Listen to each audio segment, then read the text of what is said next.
যে তাকে অনেক জায়গায় যেতে হচ্ছে, প্রতিদিন সকাল থেকে বেরিয়ে। আজকে আমার ড্রাইভার বলছিল যে ওর ড্রাইভারের বোধহয় নাম্বার নিয়েছে, বলছে এই মাঝে পরশুদিন বোধহয় রাত 2টোর সময় বাড়ি ঢুকেছে, অক্লান্ত পরিশ্রম করছে। দেগঙ্গায়ও আজকে জনসভা হচ্ছে। দেগঙ্গার যে জনসভার মাঠ বিশাল বড় মাঠ, তো সেই মাঠে তিন ধরনের জায়গা নেই, রাস্তাও জ্যাম হয়ে গেছে। এই মাঠে হেলিপ্যাড নামিয়ে আমাদের চোরের রানী মিটিং করে গেছে। এই চোরের রানীর যে জনসভার লোক, আর আজকে স্বতঃস্ফূর্তভাবে নিজের টাকা খরচ করে আপনারা গাড়ি নিয়ে নিজের ঘাটের টাকায় চা বিভিন্ন ধরনের খেয়ে আপনারা এখানে বসে আছেন। কাউকে এখানে টাকা দিয়ে বিরিয়ানির প্যাকেট দিয়ে আনতে হয়। প্রমাণ করছে আমডাঙ্গার এই ভাদরপুরের মাঠের জনসভা এবং যেটা দেখে আসলাম বেগমগায় এবং হাড়োয়া বিধানসভা বাম সমর্থিত আইএসএফ এর প্রার্থী এবং আমডাঙ্গার আইএসএফ এর প্রার্থী বিশ্বজিৎ মাইতি এখানে জিতছে। কেউ ঠেকাতে পারবে না, ক্ষমতা নেই ঠেকাবার, প্রমাণ করে দিচ্ছে। সামনে যত ভোটে আছেন, পিছনে দেখলাম ভোট দিচ্ছে। এখানে অনেক মায়েরা বোনেরা, আমার মেয়ের সমতুল্য সমস্ত এসছে। আমাদের ভাইজান নওশাদ সিদ্দিকীর বক্তব্য শুনবেন বলে 2021 সাল আর 2026 সালে 2021 সালে নওশাদ সিদ্দিকী তখন সবে মাত্র রাজনীতিতে পা দিয়েছে। পশ্চিম বাংলার মাটিতে বিধানসভার অভ্যন্তরের সংযুক্ত মোর্চার একজনই বিধায়ক, কিন্তু একজন বিধায়ক হলেও বিধানসভার অভ্যন্তরে নারী সুরক্ষা থেকে শুরু করে বেকার যুবকদের চাকরি, শাস্তি ব্যবস্থা ভেঙে গেছে। এখানে গণতন্ত্র নেই, চলছে দুর্নীতির বিরুদ্ধে লড়াই করে গেছে বিধানসভার ভিতরে এবং বাইরে দাঁড়িয়েও 5 বছর ধরে লড়াই করছে। মানুষের স্বার্থ ছাড়া আমরা যেমন বলি, জ্যোতি বসু আমাদের প্রয়াত মুখ্যমন্ত্রী বলতেন যে কমিউনিটির মানুষের স্বার্থ ছাড়া কিছু থাকতে পারে না। মানুষের স্বার্থই আমাদের কাছে বড় স্বার্থ। আজকে প্রথম দফার নির্বাচন হয়ে গেছে। প্রথম দফার নির্বাচন 152টা। হ্যাঁ, ভোট 93% উপরে পড়েছে। তার কারণ মানুষের মধ্যে এখন একটা ভয় কাজ করছে। আমাকে একজন আজকে আপনার এখানে যে বক্তা এসেছিলেন, আমাদের রাজ্যের রাজ্য কমিটির সদস্য এবং মহিষা দলের প্রার্থী ছিল, ওখানে ভোট শেষ হয়েছে। আপনারা তার বক্তব্য শুনেছেন, ভালো বক্তা। ও আমাকে বলছিল যে দাদা, ওর নিজের বোন অনেক দূরে থাকে, ভোটটা এখানে রয়েছে, বলছে অনেক কষ্ট করে সমস্ত কিছু অতিক্রান্ত করে এখানে আমাকে ভোট দিয়ে গেছে। ওকে ভোট দেওয়ার জন্য না, বলছে প্রচুর মানুষ আছে, তাদের ভয় যদি ভোটটা না দিই আবার আমাদের নামটা কেটে যায়। ভয়ের পরিবেশ তৈরি করেছে। সংবিধানে আমার মৌলিক অধিকার, আমার কথা বলার অধিকার, আমার বাক স্বাধীনতা, আমার গণতন্ত্র, আমার মতামত প্রকাশের অধিকার, অন্যায় অবিচারের বিরুদ্ধে প্রতিবাদ করার অধিকার 2011 সালের মানুষ পরিবর্তন করেছিল, বলেছিল বদনা নয় বদল চাই। এই গণতন্ত্রকে গলা টিপে মেরে ফেলেছে। এসআইআর এর জন্য দায়ী নয়। আপনারা এখানে যে এসআইআর আপনার যে মানুষের যে হয়রানি, সেই হয়রানির বিরুদ্ধে আমনাগার বিডিও অফিসে যেদিন ডেপুটেশন হয় সেদিন আমার আসার কথা ছিল না, সেদিন ছিল বারাসাত 2 নম্বর ব্লক, যেটা হাড়োয়া বিধানসভার মধ্যে পড়ে ম্যাক্সিমামটা, এবং দেগঙ্গায় যাওয়ার কথা ছিল। আমি তো মানুষের জন্য, আমরা তো মানুষের জন্য ডেপুটেশন দিতে গিয়েছিলাম। শুরু থেকে এসআইআর হতে দেবো না কেন? 100 লক্ষ ভোটারের যে নাম বাদ গেছে, আমরা তো বছরের পর বছর বলেছি মৃত ভোটার, ভুতুড়ে ভোটার, ডবল এন্ট্রি ভোটার বাদ দেওয়া হোক, কিন্তু কোন বৈধ ভোটারের নাম বাদ দেওয়া যাবে না। 2002 সালে ম্যাপিং এ রয়েছে একটা পরিবারের 4 জনের নাম এসছে, 3 জনের নাম আসেনি। কেন? কেন বলছে আমি জীবিত থাকাকালীন এসআইআর আমি হতে দেবো না। এসআইআর শুরু হয়ে গেল, প্রায় শেষ হওয়ার পথে বিএলওদের চমকাতে লাগলো, অফিসারদের চমকাতে লাগলো। বিএলও খান এই রাজ্যের সরকারি কর্মচারী, বিএলও, বিডিও, এসডিও, ডিএম সব তো তোমার কর্মচারী। কেরলে এসআইআর হচ্ছে, তামিলনাড়ুতে এসআইআর হচ্ছে, কেরলে ভোট হয়ে গেছে, তামিলনাড়ুতে ভোট হয়ে গেছে, ওই সেখানে তো এসআইআর এর কোনো ভয়ের পরিবেশ ছিল না। কারণ তো আপনার ওই যে আন্ডার অ্যাডমিনিস্ট্রেশনের আন্ডারে ছিল না, লজিক্যাল ডিসক্রিমিনেন্সি ছিল না। লাখো লাখো মানুষকে কাজ করায় তুলে দিয়েছ, এই কাজ করেছো তুমি। আর মুর্শিদাবাদের মুস্তারি বানু, আমাদের সিপিআইএম এর উচিত, তাকে নিয়ে সুপ্রিম কোর্টে গেল, উনি মাঝখানে একটা দরখাস্ত করে কালো থেকে একটা চাদর জোগাড় করে ওখানে গিয়ে হাজির হতো। পশ্চিম বাংলার মানুষ জানে যে এর জন্য দায়ী তুমি, তুমি করিয়েছ এই হয়রানির জন্য, তুমি দায়ী। তুমি চেয়েছিলে মৃত ভোটার, ভুয়ো ভোটার সমস্তকে নিয়ে আবার তুমি মসনদে বলবে, ভোট লুট করবে। সে আশা হলো না। 27 লক্ষ বৈধ ভোটার, 27 লক্ষ কষ্ট, তাদের যন্ত্রণা, তারা ভোট দিতে পারছে। আর এই কথাগুলোই তো বিডিও অফিসে আমরা ডেপুটেশন দিতে গেছিলাম। আজ 3 দিন হলো আমার হাতটা খুলেছি, 20 জানুয়ারি আমার কলার বোন ভেঙে দিয়েছে, আমাকে মেরে ফেলে দিয়েছে। কি অপরাধ আমাদের? সেদিন আপনাদের তো ডেপুটেশন দেওয়া হচ্ছে, কেন মানুষকে হয়রানি করা হবে? এখানে খবরের হাড় পর্যন্ত রয়েছে, তুমি এই ধরনের হয়রানি করছো। 2002 সালেও এসআইআর হয়েছে, আমরা খুব বুঝতে পেরেছি, ভয়ের পরিবেশ ছিল। স্বাধীনতার পরে দেশে 13 বার এসআইআর হয়েছে। এর জন্য দায়ী হচ্ছে মমতা ব্যানার্জি, মমতা ব্যানার্জি সরকার। আর লাঠের মাঠ ওই অভিষেক ব্যানার্জি, তিনি বললেন যদি কোনো বৈধ ভোটারের একজনের নাম বাদ যায়, আমি 1 লক্ষ লোক নিয়ে নির্বাচন কমিশনের অফিস আমি ঘেরাও করব। আর দেখলাম নাটক করছে মমতা ব্যানার্জি, ধর্মতলায় ধর্ণা দিয়ে নাটক করছে। নাটক পশ্চিমবাংলার মানুষ 15টা বছর ধরে পশ্চিমবাংলাকে ধ্বংসে পরিণত করেছে তুমি। শিক্ষা আনে চেতনা, চেতনা আনে, চেতনা আনে বিপ্লব। সেই শিক্ষা ব্যবস্থার মেরুদণ্ডকে আধুনিক শিক্ষার জন্য হযরত মুহাম্মদ সাল্লাল্লাহু আলাইহি ওয়াসাল্লাম বলেছে, যদি আধুনিক শিক্ষার জন্য দরকার হয় শুধু চীনে যাও। বামফ্রন্টের আমলে তৈরি শিক্ষা ব্যবস্থা ধ্বংসের পথে নিয়ে গেছে। প্রাইমারি স্কুল পর্যন্ত 1977 সাল আগে বিনা পয়সায় পড়ানো হতো।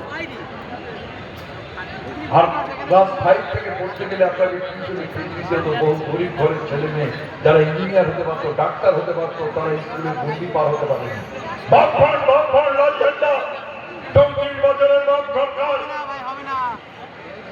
1977 সালে বামফ্রন্ট সরকার ক্ষমতায় আসার পর জ্যোতি বসু বললেন, আমি রাইটার্স বিল্ডিং থেকে ক্ষমতা পরিচালনা করবো না, ক্ষমতার বিকেন্দ্রীকরণ করবো, মানুষের হাতে ক্ষমতা তুলে দেবো। 73 পঞ্চায়েত রাজ, পঞ্চায়েত সমিতি, জেলা পরিষদ আজকে ধ্বংসে পরিণত করেছে। লুটের রাজত্ব তৈরি করেছে, জনগণের পঞ্চায়েত লুটের পঞ্চায়েতে পরিণত করেছে। মৌচাই স্কুল, হাই স্কুল বিশ্ববিদ্যালয় তৈরি করেছে, ক্লাস 5 থেকে প্রথমে 10 ক্লাস, তারপর 12 ক্লাস, বিনা পয়সায় পড়ার ব্যবস্থা করেছিল। কম ক্লাস 6 পর্যন্ত গরিব ছেলেমেয়েরা বই পেত স্কুল থেকে। সাইকেল পুজোতে ভট্টাচার্য দেওয়া শুরু করেছিল, কিন্তু গরিব ঘরের অনগ্রসর অর্থনৈতিকভাবে পিছিয়ে পড়া সেই গরিব ঘরের ছেলে মেয়েদের সাইকেল দেওয়া হতো। কোন ডাক্তার ইঞ্জিনিয়ারের ছেলে মেয়েদের সাইকেল দেওয়া হতো না। আমি বনগাঁয় মিটিং করতে গেছি, বলছে কাকু গাড়ি সাইকেল যাচ্ছে, বলে এইসব সাইকেল বর্ডার দিয়ে আপনার ওই সবুজ সাথী সাইকেল, সেই সাইকেল যাচ্ছে বর্ডারের ওপারে, সাতক্ষীরায় যাচ্ছে, যশোরে যাচ্ছে, এখানকার সাইকেল সবুজ সাথী বিক্রি হচ্ছে। আর সমস্ত কিছুতে কাটমানি। আমার পাড়ায় একজন মহিলা মারা গেছে, কাউন্সিলর এই যে সবুজ সাথী, অমুক সাথী, ডাটা সাথী, স্বাস্থ্য সাথী, তার মধ্যে যে সমবাদী কেউ মারা গেলে 2000 শ্মশানে বা কবরে। তো আমার একে বলছে কাকু আমি তুই পেয়েছিস তোর মা মারা গেল? তাহলে হ্যাঁ কাকু 1500। আমি 1500 কেন? তো 2000 পাওয়ার কথা। বলে কাকু কাউন্সিলরকে বলছি যে এরকম 2000 শুনেছি, তুমি 1500 দিচ্ছ। বলে এটা তো সমব্যাপী, তোর মা আমার কাকি, তা তোর মা তোর ব্যথা লেগেছে তুই 1500, আর তোর মা আমার কাকি হতো, আমার কম ব্যথা লেগেছে আমার 500, সেখানে 500 টাকা সমব্যাপীতে এই তৃণমূলের যারা হারমাত তারা সমস্ত সব এই কাউন্সিলর থেকে, পঞ্চায়েত সমিতি থেকে তারা চুরি করতে কিচ্ছু ছাড়বে না এরা। সমস্ত জায়গায় বেনিফিশিয়ারি যে কোনো কিছু পেতে গেলে তাকে কাটমানি দিতে হবে, তোলাবাজি দিতে হবে। বামফ্রন্ট সরকার যে পর্যন্ত করে এসছে, আজকে বাম এবং আইএসএফের সরকার যেটা তৈরি হবে 4 তারিখে, মানুষ তাই বলছে, পশ্চিমবাংলার মানুষ, যে সরকার তৈরি হবে বাম এবং আইএসএফের জোটের সরকার, এই সরকার বলছে বিশ্ববিদ্যালয় পর্যন্ত বিনা পয়সায় পড়ার ব্যবস্থা করবে আমাদের এই সরকার। বিনা পয়সায় পড়ার ব্যবস্থা করবে বিশ্ববিদ্যালয় পর্যন্ত, যা কেরল সরকার করেছে বিনা পয়সায়। 8000 স্কুল বন্ধ হয়ে গেছে, যা তৈরি করে রাখা হচ্ছে। 8000 স্কুল বন্ধ হয়ে গেছে, 6000 স্কুলে একজন শিক্ষক ছাত্র রয়েছে, পড়াবার কেউ নেই। 4000 স্কুল রয়েছে যেখানে শিক্ষক আছে, ছাত্র ছাত্রী নেই। এরা কারা? স্কুলে পড়ে কারা? স্কুলে পড়ে গরিব ঘরে, নিম্ন মধ্যবিত্ত ঘরের ছেলে মেয়েরা। বলে বামফ্রন্ট নাকি 34 বছরে কিছু করেনি। আপনাকে আমার গর্ব হয়, আপনাকে এখানে হাই মাদ্রাসা আছে, 6টা মাদ্রাসা আছে এখানে। মাদ্রাসায় পড়লে কি হতো? হাফেজ হতো, কারি হতো, মৌলবি হতো। আর আমার মাদ্রাসার শিক্ষক যারা শিক্ষকতা করতেন, এই মাদ্রাসার শিক্ষকরা 3 দিনের জলসা হতো, সেই জলসার টাকায় তাদের পরিবারকে লালন পালন করতে হতো ছেলে মেয়েদের। বামফ্রন্ট সরকার মাদ্রাসা বোর্ড তৈরি হলো, এই আপনার মাটিতে আব্দুল সাত্তার জিতেছিল, এই আব্দুল সাত্তার মন্ত্রী হলো, মাদ্রাসা বোর্ড তৈরি হলো, মাদ্রাসার শিক্ষার মধ্যে আধুনিক শিক্ষা দেওয়া হলো। এখন মাদ্রাসায় পড়লে হাফেজ হবে, কাজী হবে, মৌলবি হবে, ডাক্তার হবে, ইঞ্জিনিয়ার হবে, বিজ্ঞানী হবে, যা খুশি তাই হবে। লাখো লাখো আমার পশ্চিম বাংলার অসংখ্য ছেলে মেয়ে তারা শিক্ষিত হতে পারবে। আজকে মাদ্রাসার 36,000 শিক্ষক যারা জলসার টাকায় পেট চালাতো, পরিবার চালাতো, আজকে সেই মাদ্রাসার 36,000 শিক্ষক 80,000 টাকা, 1 লাখ টাকা হেডমাস্টার মশাই বেতন পায়। হাই স্কুলের বেতন বেড়ে গেছে, প্রাইমারি স্কুলের মাস্টার মশাই 150 টাকা বেতন পেত, কেউ নিয়ে দিত না। আজকে 25,000 30,000 টাকা বেতন পায় প্রাইমারি স্কুলের মাস্টারাই। যে সারা যেটা বলো না, পুলিশ এখন দলদাসে পরিণত হচ্ছে। থানাগুলো হচ্ছে তৃণমূলের পার্টি অফিস, থানার আইসি হয়ে গেছে। তৃণমূলের প্রেসিডেন্ট, ব্লক প্রেসিডেন্ট হচ্ছে, বলে দিতে চাই এখনো সাবধান হয়ে যান।